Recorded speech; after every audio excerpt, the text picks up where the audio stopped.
Hello everyone, welcome to the class and I hope all of you are good. तो अभी हमारा जो recent lecture cover हुआ था उसमें हमने देखा था कि किस तरह से विंड जो होती है वो इरोजनल और डिपोजिशनल लैंडफॉर्म्स को फॉर्म करती है। और उससे पहले हमने देखा था किस तरह से रनिंग वाटर जो होता है मतलब रिवर जो है वो इस तरह के लैंडफॉर्म्स बनाती है। और इसी पैटर्न पे चलते हुए आज हमारा जो तीसरा टॉपिक रहेगा उसमें हम देखेंगे किस तरह से सी वेव्स जो होती है वो इस तरह के लैंडफॉर्म्स को क्रिएट करती है, जो इरोजनल और डिपोजिशनल लैंडफॉर्म्स है इन्हें कैसे क्रिएट करती है। ये जो लैंडफॉर्म्स है ये कोस्टल एरियाज में देखने को मिलते हैं। बात आती है कोस्टल एरिया क्या होता है। कोस्टल एरियाज वो होते हैं जहां पर जो कॉन्टिनेंट होता है वो ओशियन के साथ में मीट कर रहा होता है या कॉन्टिनेंट सी के साथ में मीट कर रहा होता है। मतलब कॉन्टिनेंट और सी वाली जो लाइन है जहां पर ये दोनों एक दूसरे से मीट कर रहे हैं उन्हें हम कोस्टल एरिया कहते हैं। तो आज के जो लैंडफॉर्म पढ़ेंगे उन्हें हम चाहे तो कह सकते हैं कोस्टल लैंडफॉर्म्स, लेकिन ब्रैकेट में मैं लिख देता हूं सी वेव्स, क्योंकि इनको बनाने वाली कौन है, सी वेव्स है, कोस्टल लैंडफॉर्म।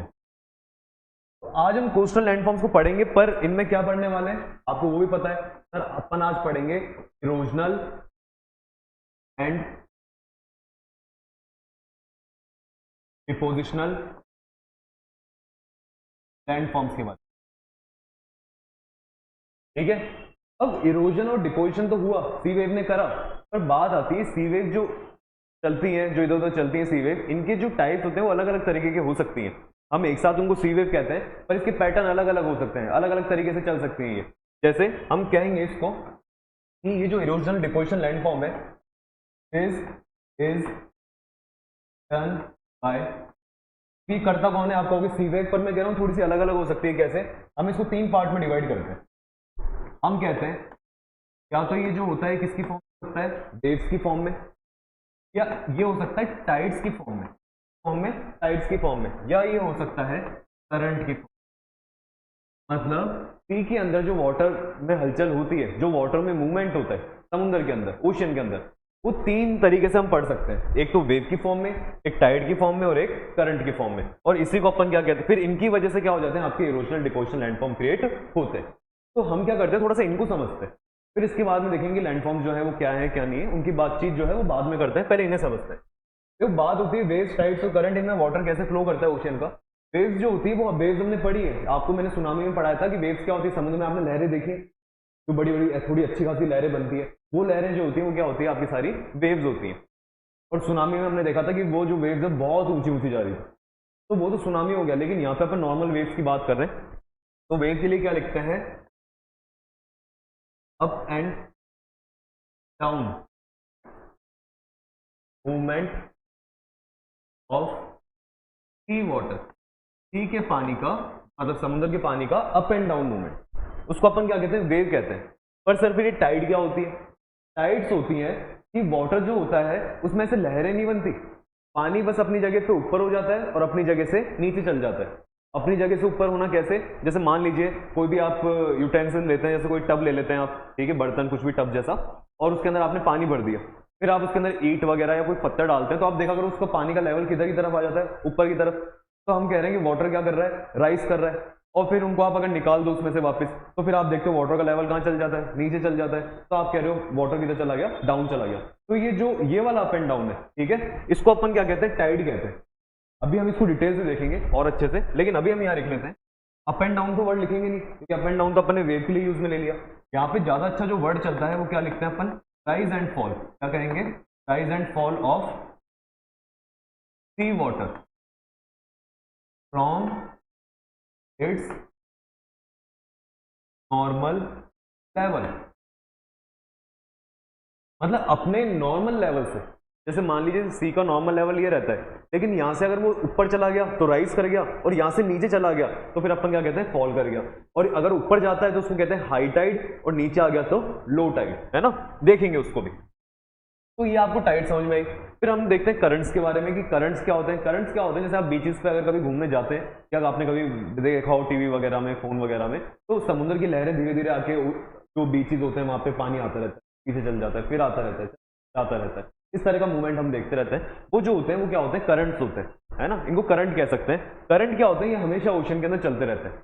पर ये चलते किसकी वजह से वो अभी हम देखते हैं, लेकिन हम इसके लिए अभी तो कहते हैं कौन सा मूवमेंट होता है, horizontal movement of sea water का हॉरिजॉन्टल मूवमेंट। हॉरिजॉन्टल मतलब इस तरह का, क्योंकि यहाँ तो हम देख रहे हैं वेव्स यूं चल रही है ऊपर नीचे, ये पानी भी ऊपर नीचे हो रहा है, लेकिन यहाँ पे मूवमेंट हो रहा है सीधा, तो horizontal movement of sea water. पर जैसा भी मैंने कहा कि करंट चलते किसकी वजह से, तो आपको इनका भी पता होना चाहिए कि वेव किसकी वजह से आती है, टाइड्स किसकी वजह से आते हैं। सबसे पहले वेव से स्टार्ट करते हैं। वेव की अगर बात करें तो ये क्या होता है, कॉज्ड बाय विंड्स। जो हवाएं होती है, जो विंड्स होती हैं, वो इसकी उसकी वजह से वेव चलती है। सर हवा की वजह से कैसे वेव चलती है, पढ़ाता हूँ, बताता हूँ डिटेल के अंदर, डिटेल में देखेंगे। लेकिन अभी तो हमने देखा कि ये जो होती है विंड से चलती है। आप कहोगे टाइड्स किसकी वजह से आते हैं, टाइड जो होते हैं ये आते हैं gravitational pull of sun and moon. ये जो सन और मून होते हैं वो अपना गुरुत्वाकर्षण बल लगाते हैं, ये आपने पढ़ा होगा कभी ग्रेविटेशन के बारे में। तो वो जो पुल होता है उसकी वजह से क्या आते हैं, ये सन और मून लगाते हैं अर्थ के ऊपर, जिसकी वजह से टाइड्स आते हैं, हाई टाइड या फिर लो टाइड। इसको भी डिटेल में देखेंगे। अभी बात आती है करंट की, करंट जो होते हैं ये किसकी वजह से जनरेट होते हैं। करंट जो होते हैं ये आप कह दो विंड की वजह से। विंड जो कौन सी विंड है, क्या आप इसको पूरा ऐसे लिख देते हैं,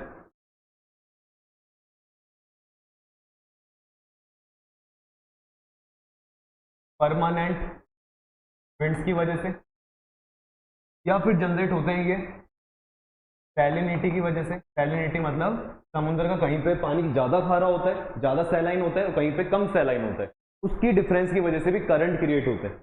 या फिर हम देखते हैं इसके अलावा और क्या रीजन हो सकता है, टेम्परेचर चेंज।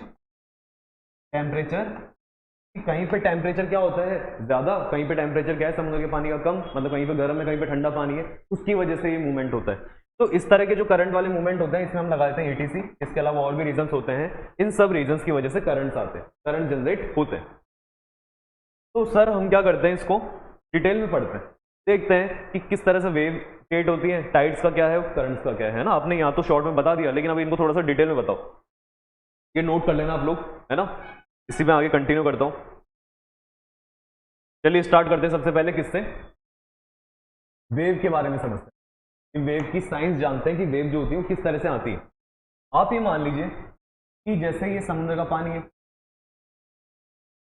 ठीक है। अब समुद्र के पानी में क्या होता है, ऊपर हवा चल रही है, ये हवा आई, ये हवा को अपन क्या करते हैं दूसरे कलर से ड्रॉ करते हैं, ऊपर से हवा आती है और हवा आके न्यू चलती है।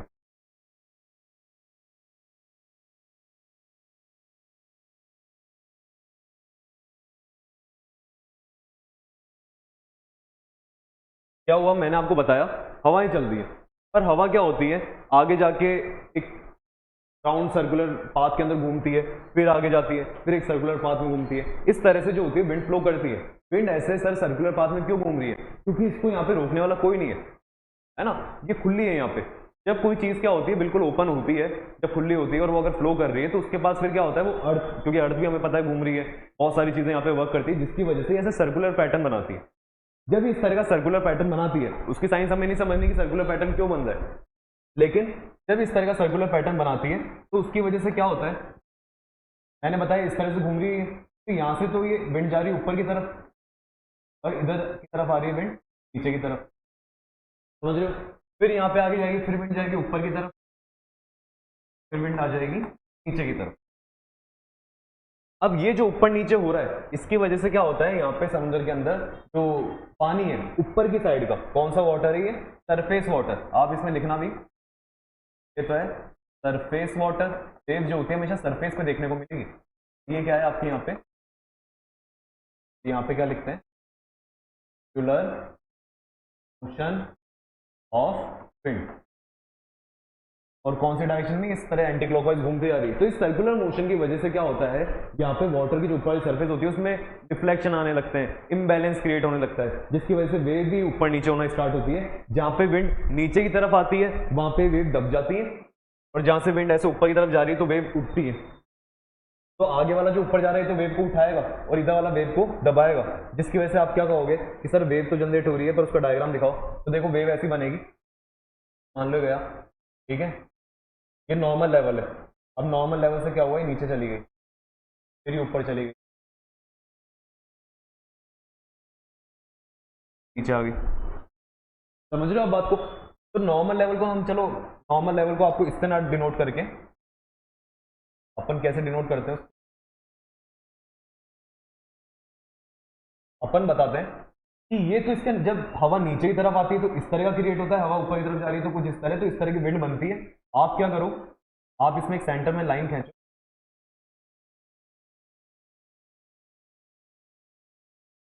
और ये सेंटर वाली लाइन है जो ये बताती है क्या, नॉर्मल सी लेवल। नॉर्मल सी लेवल इतना होता है, ये नॉर्मल सी लेवल है, लेकिन वेव इससे ऊपर चल जाती है, ऐसे थोड़ा कहाँ जाती है, नीचे।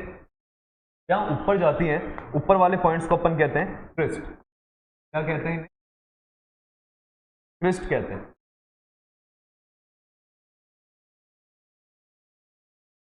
ऊपर वाले हो गए क्रिस्ट, नीचे वाले क्या होते हैं, ट्रो। ऊपर वाले हो गए क्रिस्ट, वाले क्या हो गए, ट्रो। तो वेव के अंदर ऐसा होता है, वेव में ऊपर वाले पॉइंट को क्रिस्ट कहते हैं, नीचे वाले को ट्रो कहते हैं। अब ठीक है सर, ये बात तो हुई। इस वेव की हाइट कितनी है? अगर आप देखोगे तो यहां से देखो कितनी ऊपर जा रही है वेव। तो ये जो वेव जहां से ऊपर से, मतलब क्रिस्ट से लेकर ट्रो तक का जो डिस्टेंस होगा, इस पॉइंट से बिल्कुल नीचे वाले पॉइंट तक का जो डिस्टेंस होगा, उसको अपन क्या कह देंगे, इस वेव की हाइट कह देंगे। तो हम लिखते हैं यहाँ पे कि ये जो यहां तक, ये क्या होगा, इसकी हाइट ऑफ, साइंस की लैंग्वेज में क्या कहते हैं, एम्पलीट्यूड कहते हैं। क्या कहते हैं, एम्पलीट्यूड, हाइट ऑफ वेव। तो बात आती है इस, मतलब एक वेव से दूसरे वेव के बीच की डिस्टेंस कितनी है। एक वेव से दूसरे वेव के बीच की जो डिस्टेंस है, इसे कहा जाता है वेव की लेंथ। वेव लेंथ, वेव जो है वो किस लेंथ की, मतलब एक वेव से दूसरे वेव की डिस्टेंस। तो ये अपन ने क्या देखा, कुछ टर्म्स देखी, किसकी टर्म्स देखी, वेव की। और हमें अब समझ में आ गया कि वेव जो है वो किस तरह से क्रिएट होती है, क्या उसका रीजन है। उसकी रीजन जो है वो विंड है, वो विंड का ही सर्कुलर मोशन है। और इसकी वजह से हमेशा कौन सा वाटर डिफ्लेक्ट होता है, सरफेस वाटर। नीचे वाले पानी पे कोई ज्यादा इफेक्ट नहीं पड़ता, किसका, वेव का। तो वेव आया आपको समझ में, इस तरह से वेव चलती है। थोड़ी सी हमने इसकी ज्योग्राफी देखी, थोड़ी सी इसकी साइंस देखी, लेकिन इसके ये नोट कर लेना आप लोग। सेकंड पॉइंट अगर इसका देखें तो सेकंड में अपन पढ़ते हैं किसके बारे में, टाइड्स के बारे में। ठीक है, टाइड्स जो होते हैं ये किस तरह से वर्क करते हैं, क्या है क्या नहीं है। हमने देखा क्या होता है कि पानी का लेवल राइज होता है और फिर क्या हो जाता है, फॉल हो जाता है। तो इसी को अपन टाइड कहते हैं। इसके लिए भी अगर डायग्राम बनाए तो जैसे मान लो मैं इस तरह का डायग्राम बना देता हूं, ठीक है। अब इसमें ड्रॉ करते हैं कि नॉर्मल जो वाटर का लेवल रहता है वो इतना रहता है। कौन सा वाटर लेवल है ये, नॉर्मल सी लिख देता हूं मैं, सी लेवल। लेकिन हुआ क्या, अगर पानी ऊपर चला गया तो वो यहां पे आ गया, इसको आप कहते हो, ये आ गया सर हाई टाइड, तब पानी ऊपर आ रहा है। और अगर ये पानी चला जाए नीचे तो आप इसे कहते हो लो टाइड। क्या कहते हैं इसे, लो टाइड। तो इस तरह से हाई टाइड या फिर क्या आते हैं, लो टाइड्स होते हैं, है ना। आते हैं कैसे वो अभी सीखते हैं, लेकिन इस तरह से होते हैं। अब मैंने आपको बताया कि इसका रीजन क्या होता है। तो रीजन था इसका ग्रेविटेशनल जो पुल है, किसका, सन का और मून का। तो सन और मून जो होते हैं वो किस तरह से इसको क्रिएट करते हैं, इसके लिए क्या करते हैं, इसके लिए भी एक अच्छा सा डायग्राम बनाते हैं। और अच्छा सा डायग्राम बनाने के लिए देखते हैं हमने क्या ड्रॉ करा, अर्थ को ड्रॉ करते हैं, ठीक है। अब ये जो अर्थ है, इसका हमको पता है कि इसके चारों तरफ कौन रोटेट करता रहता है, कि मून रोटेट कर रहा है। अब अर्थ और मून, ठीक है, न्यूटन ने हमको बताया था कि साइंस की बातें, न्यूटन ने कहा था कि दो चीजें पूरे यूनिवर्स में, दो चीजें जो होती है वो एक दूसरे पर अट्रैक्शन फोर्स लगाती है, मतलब एक दूसरे को अपनी तरफ खींचती है। तो यहाँ पे भी ऐसा हो रहा है, यहाँ पे भी क्या हो रहा है, ये जो मून है ये अर्थ को अपनी तरफ खींचता है और अर्थ जो है वो मून को खींच रही है। लेकिन होता क्या है, मून जो अर्थ है हमारी बड़ी है, जिसकी वजह से क्या होता है, बेचारा मून छोटा रह जाता है। और मून छोटा होने की वजह से अर्थ के क्या लगाने लग जाता है, चक्कर लगाने लग जाता है ना। अगर मून बड़ा होता तो फिर अर्थ इसके चक्कर लगाती उस ग्रेविटेशन की वजह। लेकिन हमें सिर्फ इतना समझना है कि यहाँ पे इन दोनों के बीच में क्या लग रहा है, एक अट्रैक्शन फोर्स लग रहा है, मतलब एक दूसरे को अपनी तरफ खींच रहे हैं। अब मून बेचारा क्या छोटा है, तो पूरी अर्थ को तो अपनी तरफ खींच नहीं पाता। तो वो क्या करता है, जैसे मान लीजिए अर्थ के चारों तरफ समुद्र है, समुद्र का पानी ये मैंने नॉर्मल सी लेवल बना दिया। क्या बना दिया? नॉर्मल सी लेवल, मतलब नॉर्मल इतना रहता है, लेकिन जैसे जिधर की तरफ मून रहेगा उधर की तरफ क्या रहेगा, सी का लेवल थोड़ा सा ज्यादा रहेगा। सी का लेवल क्या रहेगा? ज्यादा। क्यों ज्यादा रहेगा? क्योंकि सर वो जो मून है ना वो अर्थ को अपनी तरफ खींच रहा है, पर अर्थ तो बड़ी है, आ नहीं पा रही, लेकिन फिर भी मून क्या करता है, लगाता तो है, अट्रैक्शन फोर्स लगाता तो है, जिसकी वजह से थोड़े से वाटर को अपनी तरफ खींचता है। वाटर भी नहीं जाता, पर वाटर जो नॉर्मल जगह पे होता है ना, थोड़ा सा किधर की तरफ आ जाता है, ऊपर की तरफ, मतलब अपने नॉर्मल वाले लेवल से थोड़ा सा ऊपर की तरफ आ जाता है। और ये ऐसा है, आप नहीं मत देखो सिर्फ वाटर में होता है, हमारे अंदर भी है। अगर हम जैसे मान लीजिए जब मून हमारे ऊपर की तरफ रहता है, ठीक है, और उस दिन अगर आप अपना वेट को मेजर करोगे तो आपका वेट थोड़ा कम आएगा। क्यों वेट कम आएगा? क्योंकि आपकी बॉडी जो है हल्की लगेगी आपको। हल्की क्यों लग रही है? क्योंकि मून आपको किधर की तरफ खींच रहा है, ऊपर की तरफ। पर ऐसा नहीं हो आप उड़ रहे हो, हवा में उड़ना चालू हो गए मून की वजह से, नहीं। मैं कह रहा हूँ यहाँ पे अट्रैक्शन फोर्स की पावर थोड़ी कम होती है। कम होने की वजह से क्या होता है, माइन्यूट थोड़े से हमको चेंजेस देखने को मिलते हैं। तो इतना बड़ा समुद्र होता है, उसमें थोड़ा सा पानी हल्का सा राइज करता है। अब वो इतने बड़े समुद्र में अगर हल्का सा भी राइज होता है ना, तो हमारे लिए तो बहुत बड़ा हमको क्या देखने को मिल जाता है, चेंज देखने को मिल जाता है, जिसको हम क्या कहते हैं, टाइड कहते हैं। तो मून ने क्या करा, फोर्स लगाया, फोर्स लगाने की वजह से, एक भी देता हूं मैं, इधर की तरफ क्या लग रहा है, ग्रेविटेशनल पुल। और इस ग्रेविटेशनल पुल की वजह से जो मून है, इसने क्या कर लिया, अर्थ को अपनी तरफ, अर्थ के पानी को अपनी तरफ क्या कर लिया, अट्रैक्ट कर लिया। सर अच्छी बात है ये तो इधर की तरफ भी टाइड देखने को मिलेगी, इधर की तरफ भी हाई टाइड आएगी, नहीं, इसके अपोजिट में भी टाइड देखने को मिलेगी। सर अपोजिट में टाइड कह रहे हो, मतलब इधर कौन सा मून आ गया? क्या हमारे अर्थ के ऊपर दो मून होते हैं? हमने तो एक ही देखा है। फिर ये वाला कौन सा मून है, तुमको दिखाई नहीं दे रहा? इधर की तरफ टाइड इसलिए आता है क्योंकि देखो होता क्या है, मून ने इसको इधर इधर की तरफ खींचा। हमें पता है अर्थ जो है होती है वो अपनी जगह पे रोटेट करती रहती है, घूमती रहती है। अर्थ जब अपनी जगह पे रोटेट करती है तो ये कुछ इसी तरह का है, जैसे एक लट्टू देखा है आपने, वो लट्टू घुमाते हैं अपन ऐसे जमीन के ऊपर फेंक के, ठीक है, वो स्पिनर सा जो आता है, उस स्पिनर को जब आप घुमाते हो तो वो बिल्कुल बराबर घूमता है, क्योंकि उसमें दोनों तरफ स्पिनर के आपने जैसे पकड़ने घुमा देते हैं इसको, है ना। तो ये जो स्पिनर होता है, स्पिनर के अंदर क्या होता है, आपने जब इसको घुमाया तो ये बराबर घूमता है, क्योंकि इसका इधर वाला वेट और इधर वाला वेट दोनों बराबर होते हैं। लेकिन अगर एक तरफ भी वेट क्या हो जाता है, ज्यादा, अगर एक तरफ वेट क्या हो गया, यहाँ पे मान लो ज्यादा वेट हो गया, तो ये गिर जाएगा। अर्थ जो है उसमें भी कुछ इस तरह का है कि अर्थ में अगर मान लो उधर की तरफ हाई टाइड आया, हाई टाइड होने की वजह से उधर का वेट ज्यादा हो जाएगा और इसका रोटेशन में डिफिकल्टी आएगी। तो इस डिफिकल्टी से बचने के लिए, अर्थ तो गिरेगी नहीं, तो उस डिफिकल्टी से बचने के लिए क्या होता है, अर्थ के अंदर अपोजिट साइड में इस फोर्स को काउंटर बैलेंस करने के लिए, ठीक है, टू काउंटर बैलेंस इस फोर्स को काउंटर बैलेंस करने के लिए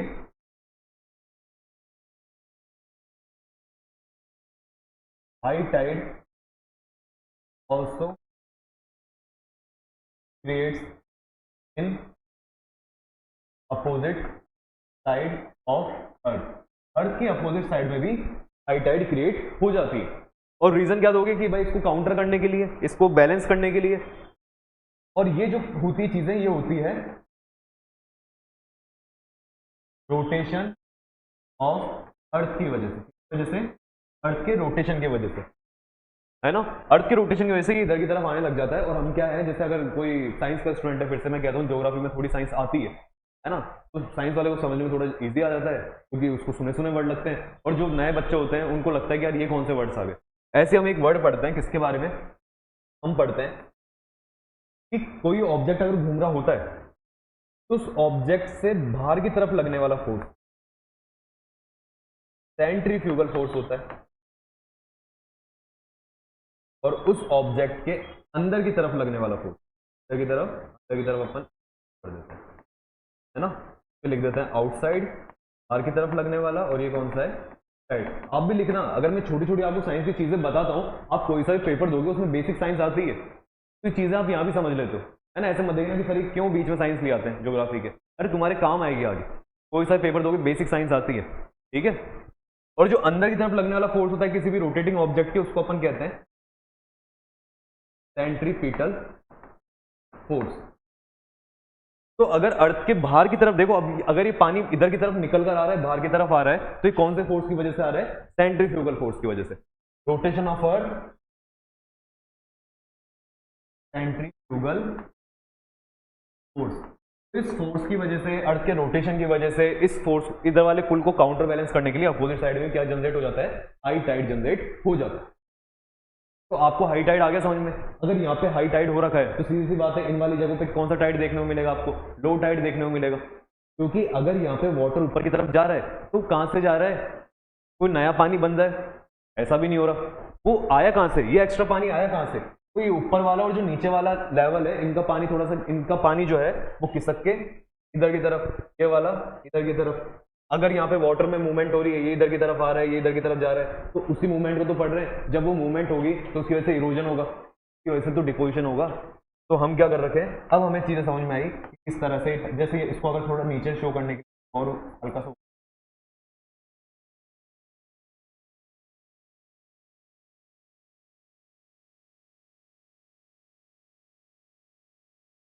मतलब हम दिखा रहे हैं कि ये वाला और ये वाले पॉइंट पे लो टाइड देखने को मिलेगी।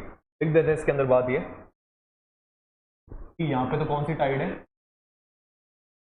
लो टाइड। और इधर की तरफ कौन? High Tide. ऐसी अपोजिट में यहाँ भी कौन सी है? High tide. इधर की तरफ कौन सी है? लो। आई होप आपको यहाँ तक ये चीजें समझ में आई होगी, है ना? समझो आराम से, ऐसे कोई इतनी खतरनाक चीज नहीं है, बेसिक चीज थी जो आपने समझ ली। अब बात आती है कि सर ये हाई टाइड लो टाइड हो गया, आपने लिखवाया था पर वहाँ पे सन और मून, सन एंड मून, आपने वहाँ पे सन भी लिखवाया था। सन की वजह से कैसा होता है? तो भाई जैसे मून है ऐसे सन भी क्या लगाता है? पुल लगाएगा, अपनी तरफ खींचेगा। सन पुल लगाएगा तो उधर की तरफ हाई टाइड आएगी, अपोजिट में क्या आ जाएगी? उसके इधर की तरफ कौन सी आ जाएगी? लो टाइड आ जाएगी। पर देखो बात ऐसी होती है इस डायग्राम के अंदर, अब इस डायग्राम को तो नोट कर लो, ठीक है? इसको नोट कर लेना। अपन इसके आगे की चीज समझते हैं थोड़ी सी।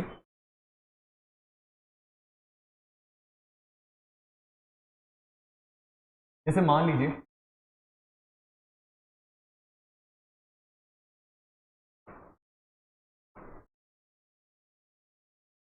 ये जो अर्थ है, आपको एक चीज बताता हूँ। जैसे अर्थ अपनी जगह, ये थोड़ा सा पता भी होगा आपको, अर्थ अपनी जगह पे रोटेट करने में, जब मैं लिखता हूँ रोटेशन ऑफ अर्थ, अर्थ अपनी जगह पे जब टाइम लगता है 24 आवर्स लगते हैं। बच्चों वाली बात बता रहे हो। अर्थ जब सन की रिवॉल्व करती है,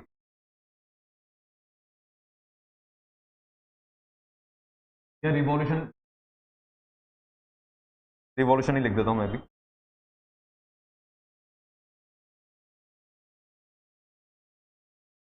रिवॉल्यूशन ऑफ अर्थ। अर्थ जो होती है सन के चक्कर काटती है, कितना टाइम लगाती है? 65 डेज एंड 6 आवर्स। बातें लग रही है, आपने बताई थी स्टार्टिंग वाले चैप्टर्स में, बताई थी मैंने। लेकिन अर्थ के अलावा अगर मून की बात करें तो मून जो रोटेट करता है अपनी जगह, अपनी जगह पे जब रोटेशन ऑफ मून होता है वो होता है 27 डेज 7 आवर्स में। और रिवॉल्यूशन जो करता है मून अर्थ के अराउंड, वो भी 27 डेज और अप्रोक्स 7 आवर्स में करता है। समझे कि सर वो तो हम पढ़ चुके, उसको छोड़ दो। पर ये क्या बता दिया आपने बात कि जो मून होता है अपनी जगह पे घूमने में भी 27 दिन ले रहा है, 27 दिन और 7 घंटे, और अपनी जगह पे रिवॉल्व करने के अंदर भी 27 डेज और 7 आवर्स ले रहा है। मतलब वो खुद की जगह पे घूमेगा और अर्थ के घूमेगा, तो जब वो कंप्लीट होने में उसको पूरा ऐसे 27 डेज 7 आवर लग रहे हैं। इसकी वजह से क्या होता है? इसकी वजह से ये होता है कि हम हमेशा अर्थ पे से मून को देखते हैं तो मून का हमेशा सेम साइड दिखाई देता है हमको, ठीक है? सेम साइड कैसे? मतलब अगर मान लो जो जो मून हमारी साइड में शो कर रखा है, वो अगर उसका साउथ पोल है तो हमको साउथ ही दिखाई देगा, ठीक है? हमको उसका नॉर्थ पोल कभी भी दिखाई नहीं देगा। और अगर नॉर्थ दिख रहा है तो नॉर्थ ही दिख रहा है, फिर उसका साउथ वाला दिखाई नहीं दे रहा। मतलब हमने कभी मून का पीछे वाला साइड देखा ही नहीं। ये तो आया था कि वो अभी जैसे इंडिया ने मून के अपोजिट वाली साइड में वो अपना जो भी क्या कहते हैं स्पेसक्राफ्ट था, है ना, जो सैटेलाइट्स थी, उनको उतारा था उधर की तरफ अपोजिट साइड के अंदर। तो वो क्यों इतना ज़्यादा फेमस था? वो इसलिए इतना फेमस था क्योंकि सामने वाली साइड हमको दिखती है, लेकिन पीछे वाली साइड हमको कभी नहीं दिखी। अर्थ से तो कभी नहीं दिखती, टेलीस्कोप वगैरह से ऑब्जर्व करा कभी नहीं देख सकते, क्योंकि वो बैक साइड में, क्योंकि वो हमेशा बैक इसलिए रहती है क्योंकि अर्थ का जो रोटेशन है मून के साथ में, और मून क्या होता है अपनी जगह पे, एक तो रोटेट भी कर रहा है उसी टाइम पे, रिवॉल्व भी कर रहा है, तो इस हिसाब इससे क्या होता है, ऐसी फ्रीक्वेंसी सेट होती है कि हमेशा हमको उसको एक ही साइड दिखाई देती है, इस कारण। तो इस कारण को चलो मैंने आपको वैसे बता दिया, बाकी लेकिन हमें समझना क्या था यहाँ पे। और एग्जाम्पल मैं कहता हूँ मून जो है वो यहाँ पर है, मून इधर की तरफ है। एक और चीज समझ, मून है वो यहाँ पे, इस चीज को तो याद रखना। और ये चीज जो बताई इसका, इसकी वजह से हमको मून का हमेशा कौन सा साइड दिखाई देता है, ओनली वन साइड, एक ही साइड दिखता है हमेशा मून का। ये जो है ये तो बेसिक बातें थी, आपने पहले ही बता रखी है, लेकिन अब क्या बताने वाले हो, अब मैं तुमको बताता हूँ। जैसे मान लीजिए मून है, ठीक है, आज आप यहाँ पे खड़े हो, तुम मून को ऑब्जर्व कर रहे हो, मून को देख लिया आपने, ये रहा मेरे सामने, है ना। अगर ये आपके सामने मून है, ठीक है सर, अब क्या होगा, ये मून जो है, ये अर्थ है, आपकी अर्थ क्या करेगी, घूमेगी, कितना टाइम लगाएगी, 24 आवर्स। तो आप कहोगे सर ये मून यहाँ पे है ना, तो जब अर्थ घूमेगी तो दोबारा मैं 24 आवर्स बाद यहाँ पे आ जाऊंगा। मैं कहूँगा अच्छी बात है,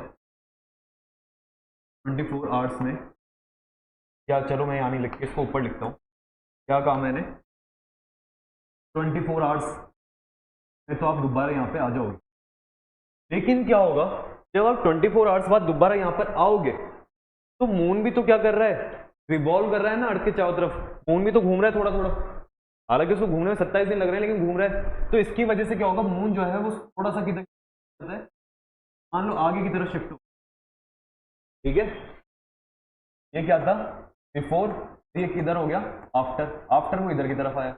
तो सर पहले जो मेरे मून है ना यहाँ से मेरे को सामने दिख रहा था ना, अब वो अभी सामने नहीं दिखेगा, थोड़ा सा टाइम और लगेगा।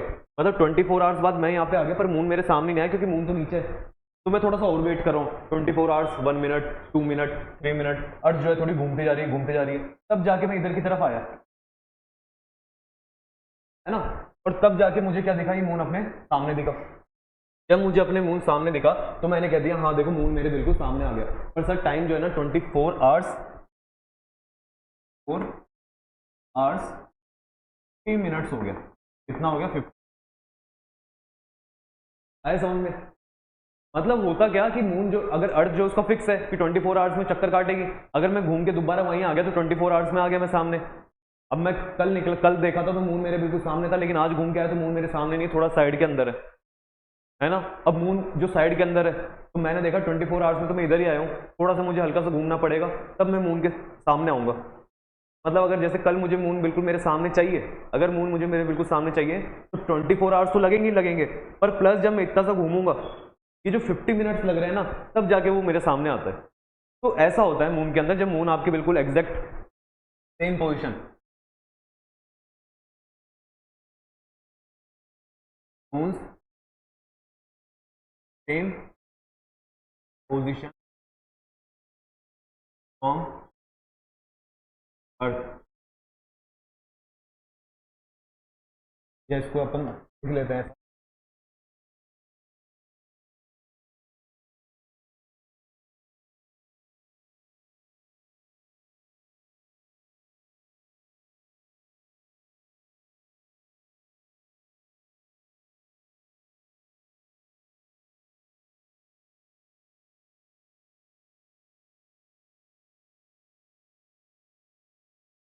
देखो मैं ऐसा लिखता हूँ, एज इट वॉज यस्टरडे, कि यस्टरडे मतलब कल जैसा मून का पोजीशन था, ऐसा मून का पोजीशन दोबारा आने में जो उसको टाइम लगता है वो कितना लगता है, 24 आवर्स 50 मिनट्स। मैंने यस्टरडे वर्ड लिख दिया। अगर आप इसकी जैसे कोई, ये समझाने के लिए बता रहा हूँ मैं आपको, है ना, कोई इसमें डेफिनेशन नहीं पूछेगा, ये चीज़ें समझ में आनी चाहिए बस, इसलिए मैंने यस्टरडे जैसा वर्ड यूज में ले लिया। कल जैसा मुझे मून चाहिए तो क्या करूँ, है ना। तो ये चीज़ें जो होती है बस अगर आपको अपने खुद की भाषा में समझ में आनी चाहिए, कोई इसकी डेफिनेशन वगैरह काम नहीं करती, खुद से समझ में आनी चाहिए। तो हमें समझ में आया कि सर ये मून जो है यहाँ पे आ गया, मतलब अब क्या होगा कि मैं जहाँ पे था, मैं यहाँ पे खड़ा था और यहाँ पे मैंने जो कल की बात बता रहा हूँ, जो कल गया उस दिन क्या था, हाई टाइड आया हुआ था, ठीक है। अब हाई टाइड आया, सर वो हाई टाइड आ रखा था और मैंने ना यहाँ तक पानी भर गया, हाई टाइड में यहाँ तक पानी आ गया मेरे। फिर क्या हुआ, 24 आवर्स निकले, फिर 24 आवर्स के बाद में मैंने देखा कि सर वो है ना पानी यहाँ तक ही आ रहा है। क्यों, क्योंकि मून बिल्कुल सामने नहीं है, मून की पोजीशन क्या हो चुकी है, हल्की सी शिफ्ट। तो मुझे दोबारा वो हाई टाइड यहाँ तक वाला लाने के लिए 50 मिनट्स का और वेट करना पड़ेगा, और जैसे ही 50 मिनट्स का वेट पूरा होएगा तब वो पानी कहाँ जाएगा, मेरे गर्दन तक आ जाएगा। समझ रहे हो बात को? फिर 24 आवर्स पे वो पानी यहाँ तक ही मिलेगा, क्योंकि अभी मैं मून की पोजीशन में नहीं आया, क्योंकि मून की पोजीशन बिल्कुल एज इट इज आने में 24 आवर्स 50 मिनट्स लगते हैं। तो ये 50 मिनट्स एक्स्ट्रा चल रहे हैं यहाँ पे, कि कल मैंने 1 बजे अगर मेरे यहाँ तक पानी आ रहा था, तो आज 1 बजे तक यहाँ पे पानी नहीं आ रहा, आज यहाँ तक क्या आ रहा है 1:50 पे, ठीक है। तब जाके मेरे क्या होगा, पानी जो है मून मतलब सामने रहेगा, और पानी कहाँ तक आ जाएगा, मेरी गर्दन तक आ जाएगा।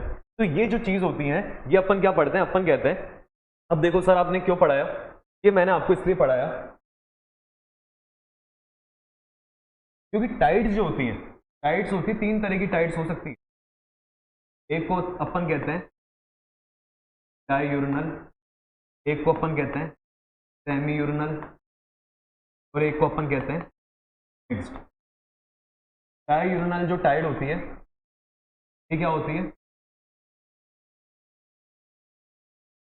High and low, high and low in single day.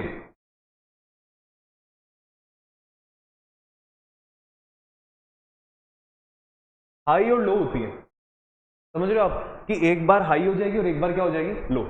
मतलब कितनी क्रिएट होगी टाइड, 1 टाइड, या 1 टाइड मत लिखो, क्योंकि आप इससे कंफ्यूज हो जाओ कि सिर्फ एक बार ही हो रही है, तो आप इसको मत लिखो, आप तो क्या लिखो, हाई एंड लो बस। लेकिन जब सेमी यूरिनल की बात करते हैं तो यहाँ पे क्या होता है, हाई एंड लो, और फिर से हाई एंड, अगर यहाँ की अगर बात करूँ ना, तो यहाँ पे आती है सिर्फ 1 टाइड। तो यहाँ की बात करूँ ना, तो हमको हाई, तो क्या देखने को,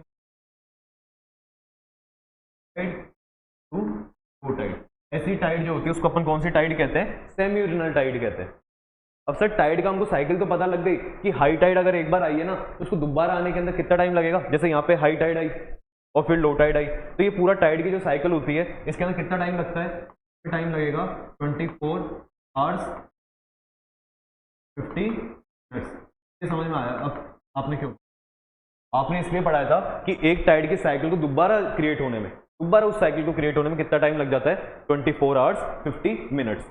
लेकिन अगर वो इस वाले केस में लग रहा है कि जब वहां पे एक बार में सिर्फ एक हाई आती है और एक लो आती है, लेकिन यहाँ वाले में क्या हो रहा है, एक बार हाई फिर लो फिर हाई फिर लो, तो सर यहाँ पे 24 आवर्स 50 मिनट्स नहीं रहेगा। तो हाई टाइड आने के बीच का जो गैप रहेगा, जैसे यहाँ पे अगर एक बार हाई टाइड आई, मान लो अभी आई, तो अगली हाई टाइड मुझे कब देखने को मिलेगी, 24 आवर्स 50 मिनट्स बाद में। लेकिन यहाँ पे क्या हो रहा है, यहाँ पे हाई लो, जिसकी वजह से क्या होता है, अगर एक बार हाई टाइड आई, अगली हाई टाइड आने के अंदर मुझे कितना टाइम देखने, 4 आवर्स, सॉरी 12 आवर्स 25।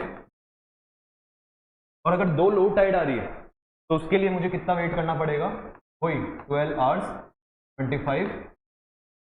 और जैसे 2 हाई और 2 लो आ जाएगी तो इनको आप जोड़ दो, तो कंप्लीट कितनी साइकिल हो जाएगी इनकी, 24 आवर्स 50 मिनट्स की हो जाएगी, मतलब एक राउंड हो जाएगा, और एक राउंड में इन्होंने 2 बार टाइड दे दी।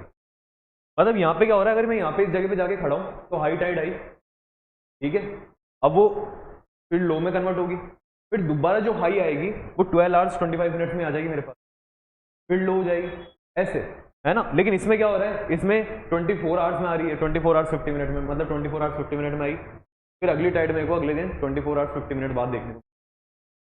इसको कहते हैं ड्यूरिनल, इसको कहते हैं सेमी यूरिनल, और इसको मिक्स्ड वाली में क्या होती है, इसको तो आप क्या कह सकते हो, मिक्स्ड वाली में तो कुछ नहीं होता, मतलब यहाँ पे टाइड्स का पता नहीं होता, हाई लो चलती रहती है, कभी कम आती कभी ज़्यादा आ जाती है ना। तो आप इसमें जैसे ऐसे लिख दो, मिक्स्ड ऑफ अबव का मिक्स यहाँ पे देखने को मिलता है। बात आती है सर ये देखने को कहाँ मिलती है, तो सेमी यूरिनल तो आपकी अपनी टाइड है ये, जो बे ऑफ बंगाल में देखने को मिलती है, इंडिया में देखने को मिलती है सेमी यूरिनल वाली। तो सेमी यूरिनल में किसका एग्जांपल डालना आपको, बे ऑफ बंगाल। सर अगर बे ऑफ बंगाल में ये, तो फिर डाई यूरिनल कहाँ पे, डाई यूरिनल आपको देखने को मिलेगी अलास्का के कोस्ट पे, मतलब अलास्का पे जो समुद्री बाउंड्री है अलास्का की, वहां पे देखने को मिलेगी। और मिक्स्ड वाली आपको कहाँ देखने को मिलेगी, ये हवाई, फिलीपींस वगैरह जो पैसिफिक ओशन के अंदर है ना आइलैंड्स, वहां देखने को मिलती है, तो इसमें हवाई लिख लेना, यहाँ पे आपको मिक्स्ड देखने को मिलेगी टाइड। तो टाइड जो होती है इस तरह से 3 टाइप की होती है। यहाँ पे आप लिख लेना, आप 3 साइकिल्स ऑफ, या 3 साइकिल लिख लेना, 3 टाइप ऑफ साइकिल्स है ना ऑफ टाइड्स। टाइड्स की जो साइकिल होती है उसकी 3 तरह की साइकिल्स हो सकती है टाइड्स की, एक तो डायगोनल, एक सेमी यूरिनल और एक मिक्स्ड। तो ये चीज़ें हैं, इनको समझ लेना, ये इसलिए मैंने आपको ये ऐसा बताया ताकि ये चीज़ आपको समझ में आ सके, है ना। और ये बुक वगैरह से नहीं आएगी, जब हम बुक वगैरह से पढ़ेंगे तो हमें समझ में नहीं आएगा क्या दे रखा है क्या नहीं देगा। कुछ बुक्स में देते भी नहीं है, सिर्फ टाइड के बारे में बता के क्लियर कर देते हैं, लेकिन हम लोग डिटेल से पढ़ रहे हैं चीज़ों को। अपन चाहते हैं कि एक बार अगर ज्योग्राफी पढ़ ली तो कहीं दोबारा दूसरी जगह से पढ़ने की जरूरत ना पड़े। इस तरह से कोर्स हो रहा है ये वाला। तो इस तरह से अगर कोर्स हो रहा है तो यही मेरी रिस्पॉन्सिबिलिटी है कि आपको सब कुछ ही पढ़ा दो, है ना, ताकि अगर कुछ इनकेस, क्योंकि देखो टाइम है यहाँ पे, आ सकता है, पूछ सकता है, तो इसमें ऐसा नहीं है कि हमको दिख रहा नहीं, क्वेश्चन नहीं बन सकता, पूछ सकता है। तो ऐसा कुछ पूछे तो आप अब तैयार हैं, अब आप आंसर दे सकते हैं। और आप ये भी थोड़ा सा रोटेशन रिवोल्यूशन का ध्यान रखना, इसकी वजह से क्या होता है, only one side of in from earth. Earth जब से बनी है तब से हम एक ही साइड देखते आ रहे हैं मून का, दूसरी साइड हमको दिखाई नहीं दे रहा, क्योंकि दोनों रोटेशन रिवोल्यूशन की स्पीड क्या है, सेम है। ठीक है सर, नोट कर लिया हमने, हमको चीज़ें समझ में आ गई। बात आती है कि ये जो चीज़ें हैं, अब आपने सन के बारे में क्यों नहीं बताया, अब भी आप मून ही मून की बात कर रहे हो, सन की भी तो बात करो। चलो सन की बात करते हैं। देखो होता क्या है,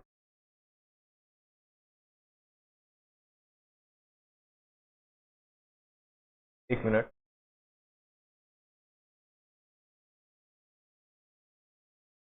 एक आपको चीज लिखनी पड़ेगी। क्या लिखनी पड़ेगी, क्या लिखो मत, इसको इससे समझो। जैसे मान लीजिए ये सन है, ये अर्थ है, ये मून है। सन भी इस पे क्या लगाएगा, टाइड के लिए फोर्स लगाएगा, इधर से मून भी लगाएगा। या मून को इधर मत बनाओ, आप इधर ही बना लो बीच में, ज्यादा इजीली समझ में आएगा हमें। ये सन है, ये क्या है, अर्थ है। तो सन और मून दोनों क्या लगाएंगे, फोर्स लगाएंगे अर्थ के ऊपर। मून भी खींच रहा है, सन भी खींच रहा है। अब दोनों अगर अपनी तरफ से, इसकी तरफ से ग्रेविटी लगाएंगे तो होगा क्या, हमको यहाँ पे एक अच्छी खासी टाइड देखने को मिली, डबल फोर्स, डबल इम्पैक्ट। इतना इम्पैक्ट इधर उतना उधर, काउंटर बैलेंस करने के लिए। और ऐसे हाई टाइड आपको देखने को मिली, ठीक है। तो आप यहां पे कह सकते हो डबल इंपैक्ट। कैसा इंपैक्ट देखने को मिल रहा है, this double impact creates very high tides on earth के ऊपर। क्या क्रिएट करती है, बहुत ऊंची टाइड्स क्रिएट करती है। बहुत ऊंची टाइड्स क्रिएट होने की वजह से, बस ये बात लिखनी है इसके अंदर।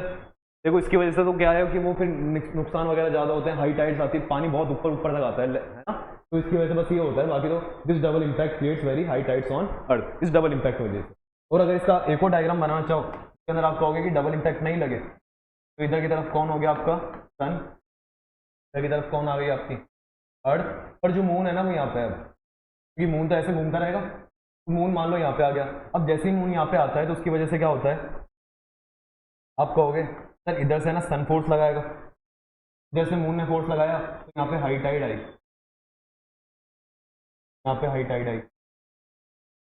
और इधर से सन ने फोर्स लगा लिया, आप फिर सर इधर भी हाई टाइड आएगी, इधर भी हाई टाइड आएगी। थोड़ा खतरनाक काम हो गया, मतलब यहाँ तो पानी खत्म हो जाएगा। ऐसा नहीं होता।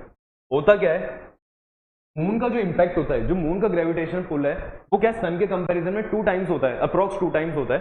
आप इस बात को लिख भी लेना इस वाले के लिए, gravitational pull of moon is 2 times that of sun.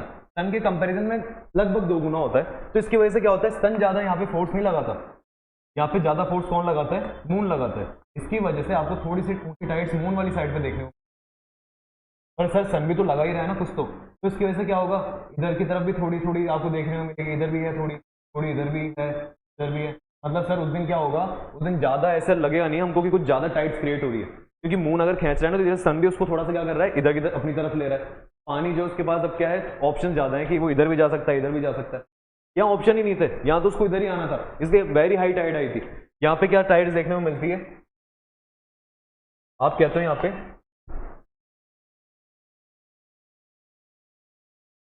Is counter between sun and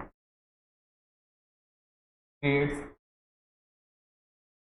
normal tide लिखते हैं, नॉर्मल टाइड्स।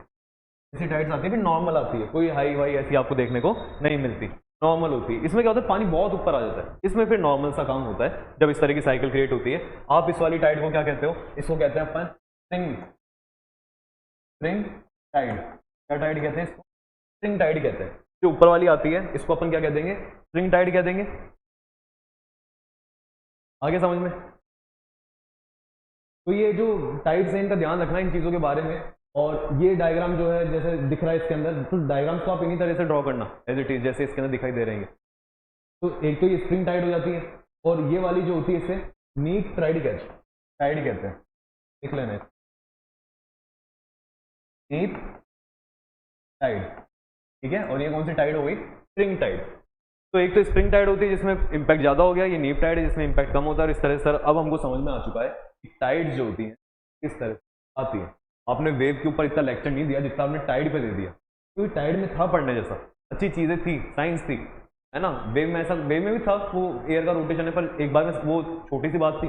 यहाँ पे और भी फिनोमिना देखने को मिलते हैं, और भी फिनोमिना देखने को मिलते हैं। सर और भी कुछ बच रहा है तो करवाई दो, फिर खत्म करो इस बात को, ताकि हमको कहीं से टाइड दोबारा पढ़ने की जरूरत ही ना पड़े। फिर तो आप क्या करो, एक और चीज़ पढ़ लो कि होता क्या है। देखो एक डिस्टेंस के बारे में बात बताता हूँ, ये टॉपिक वैसे भी तुम्हारे काम आ जाएगा। मान लीजिए सन है, ठीक है, तो सन के जो अर्थ रिवॉल्व कर रही है, ठीक है, सन की अर्थ क्या कर रही है, रिवॉल्व करती है, तो वो कुछ इस वाले पाथ में रिवॉल्व करती है। मतलब एक बार सन से कहाँ चल जाती है, दूर, और एक बार सन के कहाँ आ जाती है, पास। ऐसे ही क्या है, जो अर्थ है, अर्थ के भी चारों तरफ मून कुछ इसी तरह से रिवॉल्व करता है कि एक बार तो अर्थ से कहाँ चल जाता है, दूर, और एक बार अर्थ के कहाँ जाता है, पास। यहाँ तो कौन है, ये कौन है, अर्थ, ये कौन है, सन, ये कौन है आपका, ये कौन है आपकी अर्थ, ठीक है। ये जो होता है, होते क्या है, अपन को लगता है कि सर्कुलर पाथ में रोटेट कर रहे हैं, पर सर्कुलर पाथ नहीं होता, ये इलेप्टिकल पाथ होता है। तो इसकी वजह से क्या होता है, जो मून होता है वो थोड़ा सा दूर चल जाता है सन से, और फिर एक बार जब इधर की तरफ आता है तो पास आता है। जैसे यहाँ पे देख रहा है कि यहाँ पे सन से जो अर्थ है वो दूर चली गई, फिर पास आ गई, फिर दूर चल जाती है, फिर पास आ जाती है। जैसे अर्थ एक साल के अंदर ये कंप्लीट करती है। तो जब सबसे दूर होती है वो डेट होती है 3 जनवरी। 3 जनवरी को अर्थ जो होती है वो सन से सबसे दूर होती है। और इसकी इधर वाली जो है ये है 4 जुलाई। 4 जुलाई को वो संख्या क्या होती है, सबसे पास होती है। कितना डिफरेंस होता है ये डिफरेंस होता है लगभग, इस वाले की बात कर रहा हूँ, लगभग 5 मिलियन किलोमीटर, ठीक है। लगभग 50 लाख किलोमीटर का फर्क होता है, मतलब यहाँ से और ये, जैसे बता रहा हूँ तुमको डिस्टेंस जो होती है कि यहाँ पे सबसे दूर चली गई, यहाँ पे सबसे पास आ गई। तो यहाँ पे लगभग 147 मिलियन किलोमीटर्स के आसपास होता है सन से अर्थ का डिस्टेंस। यहाँ पे 152 मिलियन किलोमीटर्स का दूर चल जाती है, तो लगभग 50 लाख किलोमीटर का डिफरेंस आता है। अगर ये डिफरेंस आता है तो थोड़ा सा हमको इंपैक्ट देखने को मिलती है चीज़ों पे। कैसे इंपैक्ट देखने को मिलेगा कि सर जब वो सन के पास रहेगी ना, तो टाइड्स की पावर भी क्या हो जाएंगी, ज़्यादा, तो इस सन का ग्रेविटेशन पुल भी क्या मिलेगा, ज़्यादा। और जब ये दूर चल जाएगी तो वहाँ पे टाइड क्या मिलेगी, कम। तो में आप क्या लिखते हो, यहाँ तो लिखते हो पावरफुल टाइड्स। ऐसे ही अर्थ के अंदर होता है, जब जब मून चक्कर काट रहा है तो मून भी एक बार सन के पास आता है, जब सन के पास इसके सॉरी अर्थ के पास आएगा, और अर्थ के पास आके वहाँ पे क्या कर देगा, पावरफुल टाइड्स। लेकिन जब इससे दूर चल जाएगा तो यहाँ पे क्या जनरेट करेगा, फिर ये नॉर्मल टाइड्स। इधर जब आ जाएगा तो क्या जनरेट करेगा, नॉर्मल टाइड्स। सर इन पॉइंट्स को कुछ कहते हैं क्या, मतलब ये जब सबसे दूर चल जाती है, सबसे पास आती है, कुछ नाम होगा इनका। इसको क्या कहा जाता है, जब सबसे पास आती है, पेरी, इसको पेरीहेलियन कहा जाता है। और सबसे जब दूर चल जाती है उसको कहा जाता है एपीहेलियन। जब सब, और ऐसा ही अगर मून के अंदर होता है तो मून जब सबसे पास होता है इसको कहते हैं पेरिगी, और जब सबसे दूर होता है इसको कहते हैं एपोगी। ठीक है, तो पेरिगी, एपोगी, पेरीहिलियन, एपीहिलियन, ये सारी चीजें जो है इस तरह से आप याद रखना। क्यों यहाँ पे पढ़ा दी, क्योंकि जो टाइड्स होते हैं वो भी इस तरह से आपको देखने को मिलेंगे कि आपको जुलाई वाला जो मंथ रहेगा वहाँ पे टाइड्स पावरफुल देखने को मिलेंगे, और जनवरी वाला जब चलेगा तो आपको टाइड्स वहाँ पे कम पावर के देखने को मिलते हैं। बाकी मून जो है, मून तो ये 1 महीने की साइकिल होती है इसकी, 27 डेज की, 7 आवर्स की, तो ये तो हर महीने में एक बार पावरफुल जनरेट करता है और एक बार फिर लेस पावरफुल जनरेट करता है। इस तरह की चीज़ें, ये टाइड्स वाला जो पार्ट है कंप्लीट होता है। लेकिन आपको मैंने यहाँ पे एपीलियन, पेरिलियन ये भी थोड़ी चीज़ बता दी, तो इनको ध्यान रखना। बट पूछ लेगा कि ऐसा कुछ हो रहा है तो उसको फिनोमेना एपीलियन कहते हैं, पेरिलियन कहते हैं, वॉटएवर, आप ये चीज़ें हम कर लेंगे। तो हमने क्या करा, यहाँ पे टाइड्स के बारे में पढ़ लिया, और टाइड के बाद जो अगला टॉपिक था याद करो, पहले वेव था, फिर टाइड था, फिर क्या था, करंट्स। क्या थे, करंट्स। आप इन्हीं के बारे में क्यों पढ़ा रहे हो, इरोजन डिपोजिशन तो पढ़ा दो, जो मेन टॉपिक चालू करे थे, जो आपने नाम लिखा था वो तो पढ़ा रहे नहीं हो, कि कौन से टॉपिक पढ़ा रहे हो भाई, जरूरी है इसके अंदर। ठीक है, बात आती है करंट्स की, तो करंट्स को छोड़ देंगे, करंट्स को छोड़ देते हैं, इसको अपन क्या करेंगे, ओशिनोग्राफी में पढ़ेंगे। इसको यहाँ पे अभी ज़्यादा पढ़ने से मतलब नहीं है, क्योंकि हमको क्या होता है करंट्स के अंदर ये सैलिनिटी पढ़नी पड़ती है, टेम्परेचर डिफरेंस पढ़ना पड़ता है ना बहुत, और परमानेंट विंड्स का हमको पता होना चाहिए, परमानेंट विंड जो होती है वो कैसे फ्लो करती है, ये चीज़ें आगे पढ़ेंगे। इसलिए क्या करते हैं, करंट वाला जो पार्ट होता है इसलिए अपन लिख लेते हैं we will study in oceanography. तो अपन ओशियनोग्राफी में मतलब कवर कर लेंगे, वहां पढ़ लेंगे इस चीज को, करंट्स वाली को। तो आपके जो है यहाँ तक हमने पढ़ लिया कि सर ठीक है, आपने बहुत पढ़ा दिया कि चीज़ें जो वेव्स होती हैं, या तो जो समुद्र का पानी होता है, तो 3 तरीके से इरोजनल डिपोजिशन कर सकता है। कैसे कर सकता है, या तो वेव की फॉर्म में, या टाइड की फॉर्म में, या फिर करंट की फॉर्म में। तो आप यहाँ पे एक लाइन लिख लेना, is movement in sea water creates, क्या क्रिएट करता है, देखो एब्रेशन,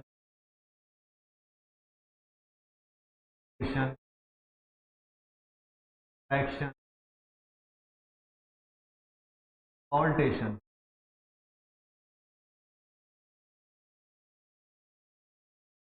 सॉल्वेंट,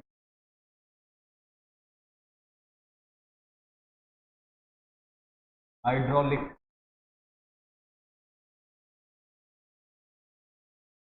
सर ये सुनी सुनी सी टर्म्स लग रही है, अरे सुनी सुनी सी लगेगी, कल ही पढ़ी है आपने एब्रेशन पढ़ा, एट्रेशन पढ़ा, ट्रैक्शन पढ़ा, सॉल्टेशन पढ़ा, सॉल्वेंट एक्शन देखा, हाइड्रोलिक एक्शन देखा।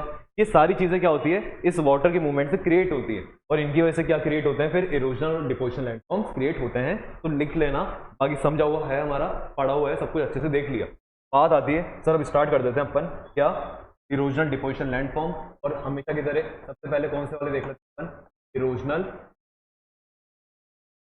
लैंडफॉर्म। तो इरोजनल लैंडफॉर्म देखो, डायग्राम भी दिखाते हैं, अब बहुत देर हो गई, डायग्राम वायग्राम में तो काम ही नहीं हुआ। ये देखो एक डायग्राम आया आपका, वेव, टाइड और करंट का डिफरेंस बताने के लिए। वेव कुछ इस तरह से जनरेट होती है, टाइड जो होते हैं कभी हाई वाटर कभी लो वाटर, और करंट जो है, करंट तो देखो ये फ्लो कर रहा है आराम से। तो ये हाई टाइड, लो टाइड। अब हाई टाइड, जैसे इसका एक फैक्ट भी बताता हूँ हाई टाइड का, ये हाई टाइड जो होती है, ये आपको हाईएस्ट जो है, ये आपको हाईएस्ट कहाँ देखने को, कनाडा के अंदर एक जगह है जिस बे ऑफ, क्या नाम है, बे ऑफ पिंडी। तो बे ऑफ पिंडी वाली जो जगह है वहां पे हमको क्या देखने को मिलती है, कनाडा के अंदर हाई टाइड देखने को मिलती है, बहुत ऊंची ऊंची टाइड बनती है। ये बे ऑफ पिंडी जो है, FUND, ये बे ऑफ पिंडी जो है अपन उसमें पढ़ेंगे जब मैपिंग करेंगे, इसको वहां देख लेंगे। तो वहां पे क्या होती है, इस तरह की टाइड्स क्रिएट होती है, बहुत बड़ी बड़ी, अपने अर्थ के ऊपर सबसे बड़ी जो टाइड्स बनती है वो यहाँ पे बनती है, मतलब हाई वाटर बहुत ऊपर तक आ जाता है। तो सर ये जो टाइड्स वाला होता है ये दिखाओ, बताओ मुझे कैसा होता है दिखने के अंदर। देखो फोटो ली थी मैंने, हाँ ये रही, मैंने क्या ली थी, मतलब नेट से ली थी, मैंने क्लिक नहीं करी। तो इस तरह का था कुछ, जिसके अंदर देखो यहाँ पे पानी दिख रहा है, ये है हाई टाइड, लेकिन जैसे लो टाइड आ गया देखो पानी गायब, सारा पानी चला गया, पीछे चला गया सारा। पीछे क्यों चला गया? क्योंकि पीछे जा रहा है कहीं एक जगह पे वो ज़्यादा इकट्ठा होने के लिए इस जगह से खिसक के चला गया। जहाँ पे ज़्यादा इकट्ठा होगा वहाँ पे हाई टाइड क्रिएट करेगा, ठीक है। फिर ये आया, फिर मान लो उसके बाद में अगली फिर हाई टाइड आ जाएगी, फिर low tide, high tide, low tide, बेचारे की नाव ऊपर नीचे होती रहेगी, ठीक है, ऊपर नीचे नाव चलती रहेगी। तो इस तरह की बात है, इस तरह से high tide low tide create होती आती है। अपन स्टार्ट करते हैं कौन से, इसके बारे में पढ़ रहे हैं अपन, इरोजनल लैंडफॉर्म्स के बारे में देख रहे हैं। इरोजनल लैंडफॉर्म को स्टार्ट करते हैं। तो सबसे पहला इरोजनल लैंडफॉर्म लिख लो आप। क्या लिखा आपने? सी क्लिफ। अरे जो क्लिफ होती हैं, ठीक है, मूवीज में देखा है कि हीरो जो होता है वो क्या होता है, विलन से बचने के लिए पहाड़ से छलांग मारता है और नीचे समुद्र में जाके गिरता है और बच जाता है। तो जहां से वो छलांग मारता है वही जगह क्या होती है? क्लिफ्स होती है, ठीक है। बनती कैसे, क्रिएट कैसे होती है? क्लिफ्स इस तरह से क्रिएट होती है, मान लीजिए विजिबल है आपको, अपना फेवरेट कलर लेते हैं। तो इस तरह के मान लो कि है ना, इस तरह का था, और यहाँ मतलब ये माउंटेन था या फिर कॉन्टिनेंट वाला पार्ट कुछ कॉन्टिनेंट तरह का था। यहाँ तक क्या था, समुद्र पानी आ रहा है, वाटर। अब सी वाटर क्या करेगा, आके इससे टकराता रहेगा, टकराता रहेगा, टकराता रहेगा sir, over the period of time चलता रहेगा, चलता रहेगा, चलता रहेगा। ये यहाँ का पार्ट जो है सारा इरोड हो जाएगा। इरोड होके क्या बचेगा, अब ये इतना दूर तक ना जाके भी, और यहाँ पे फिर क्या आ गया, ये सी पानी आ गया। ये तो इस तरह से हो गया, और यहाँ पे क्या आ गया, समुद्र का पानी। अब आप लिखते हो सर ये तो आ गया सी वाटर, क्या रह गई आपकी यहाँ क्या बन गई, क्लिफ बन गई। क्लिफ मतलब एक स्टीप स्लोप बन गया। कैसा स्लोप बन गया कि स्टीप स्लोप, कि आप इससे ऊपर से नीचे पूछ सकते हो। पहले नहीं था ये स्लोप, पहले तो क्या था, ऐसे इस तरह से आराम से एक ढलान जैसा कुछ था, लेकिन अब बिल्कुल एक स्टीप वर्टिकल स्लोप बन गया यहाँ। तो इसको अपन क्लिफ कहते हैं। सी वाटर का इरोजन होता है नीचे वाली साइड में, ये नीचे की तरफ ही होता है इरोजन, ऊपर होगा नहीं। अब क्या होगा, ओवर द टाइम ऐसा भी होगा कि अब इसका भी अब भी इरोजन होता रहेगा, होता रहेगा। इसका इरोजन होगा ना तो कुछ इस तरह हो जाएगी,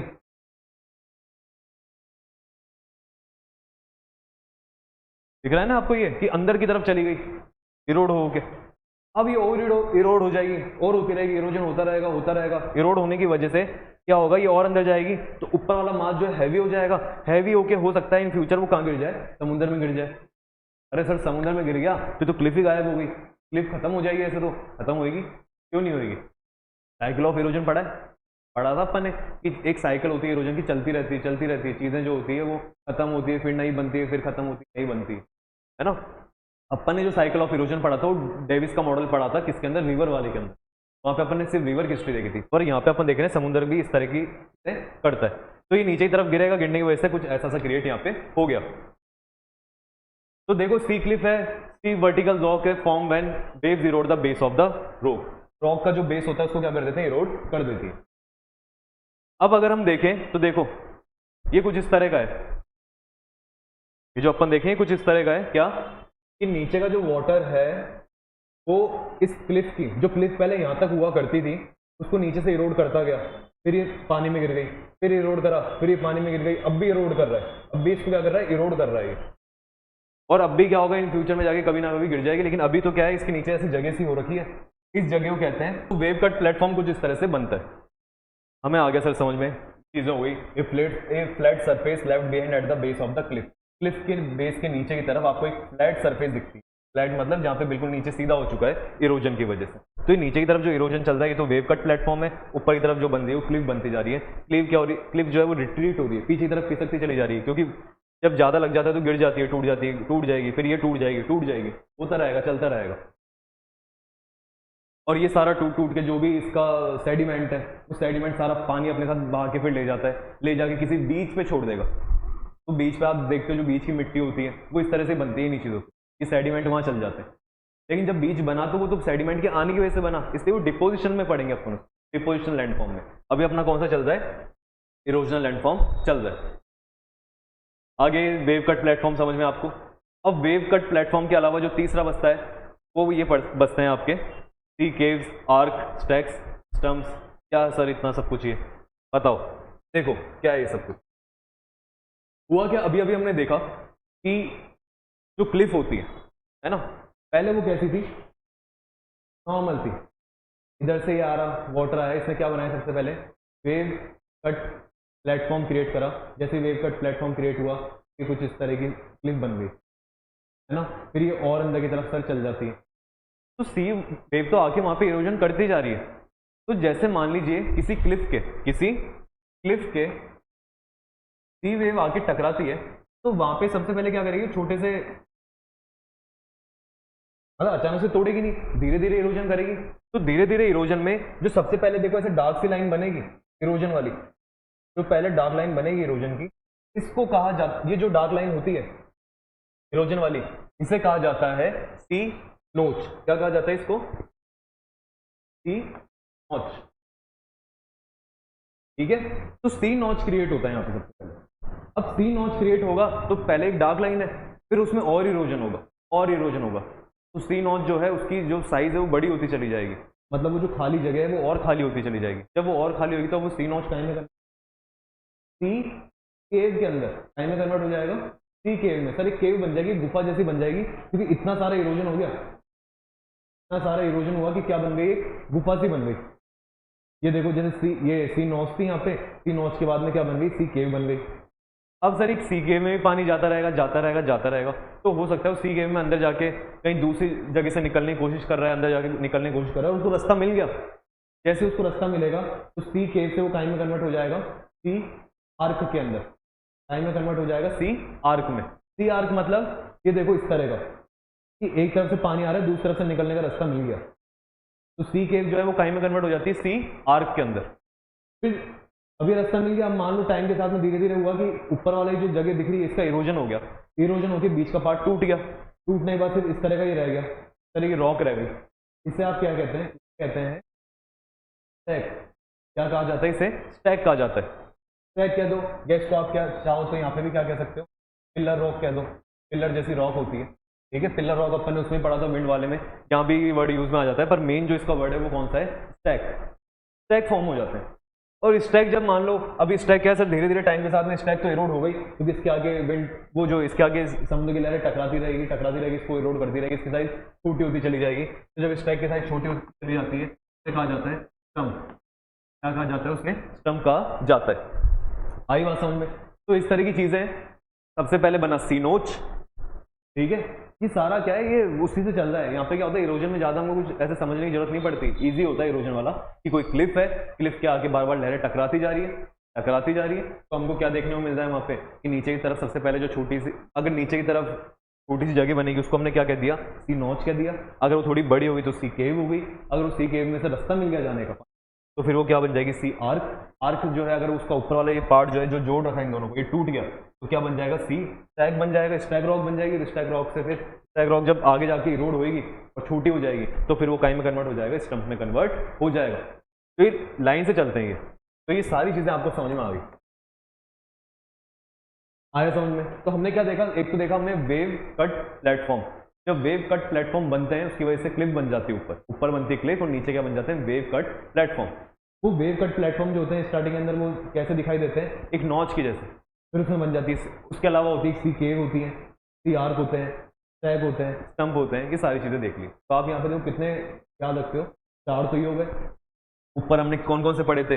2 पढ़े थे, तो क्लिफ पढ़ा था और एक क्या पढ़ा था हमने? Wave cut platform. तो यहाँ पे आप 6 इरोजनल फीचर्स को याद रखते हैं। इसके अलावा जैसे सी नोच नहीं लिखा हुआ यहाँ पे, तो सी नोच भी याद रखना। 7 इरोजनल फीचर्स हमें याद रहेंगे। सर डायग्राम दिखाओ इनका। तो डायग्राम देखो, डायग्राम है क्या? हाँ, इस वाले डायग्राम से अच्छा समझ में आएगा। इधर बन गई नॉच, फिर इधर क्या बनी? केव। केव के बाद में क्या बनी? आर्क। आर्क के बाद में ये क्या बना? स्टैक। स्टैक के बाद ये क्या बना? है ना? तो इस तरह के फीचर्स यहाँ पे देखने को मिलते हैं। तो बस हो गई ये बात। ये देखो फोटो भी लिया है मैं आपके लिए। ये दिख रही है सी केव अंदर की तरफ, ये सी केव है और ये सी केव हो गई। फिर इसके बाद में ये देखो सी आर्क हो गया। आर्क के बाद में वहाँ भी पहले आर्क रहा होगा लेकिन वो अलग हो गया उससे। ये क्या बन गया? यहाँ पे स्टैक बन गया। इसके अलावा देखो छोटी सी बची हुई है, तो ये स्टैक का भी फिर और इरोजन होकर क्या बन गया? स्तंभ बन गया होगा। एक जगह पे देखो सारे फीचर्स हमको देखने को मिल गए। ये क्लिफ देखने को मिल ही रही है, ये पूरी क्लिफ है। और जमीन के अंदर जहाँ पे कट लगा रही होगी नीचे, क्लिफ के नीचे की तरफ, बेस की तरफ, वो वहाँ पे कौन से प्लेटफॉर्म क्रिएट हो रहे हैं? वेव कट प्लेटफॉर्म क्रिएट हो रहे हैं। ये जो होती है ना केव, नॉच, और जो हमने पढ़ा क्या कहते हैं स्टैक वगैरह, ये सारे के ऊपर दिखते रहते हैं आपको। वेव कट प्लेटफॉर्म नीचे की तरफ काम करता है, वो नीचे की तरफ वर्क करता है वहाँ पे। और वो थोड़ा उसमें क्या होता है, टाइम भी लगता है। टाइम क्यों लगता है उसके अंदर? क्योंकि होता क्या है समुद्र के अंदर, ऐसा होता है अगर इस तरह का समुद्र होता है तो मान लीजिए यहाँ पे पानी आके टकरा रहा होगा सी पॉइंट, यहाँ पे बी पॉइंट पे और यहाँ पे ए पॉइंट पे। लेकिन हम क्या कहते हैं, ये तो मान लो कॉन्टिनेंट है और ये क्या है आपका सी है, लेकिन हम कहते हैं इरोजन इज और बाय, इरोजन जो होगा वो एक से, मतलब जो ए है वो ज्यादा करेगा। ए ज्यादा क्यों करेगा?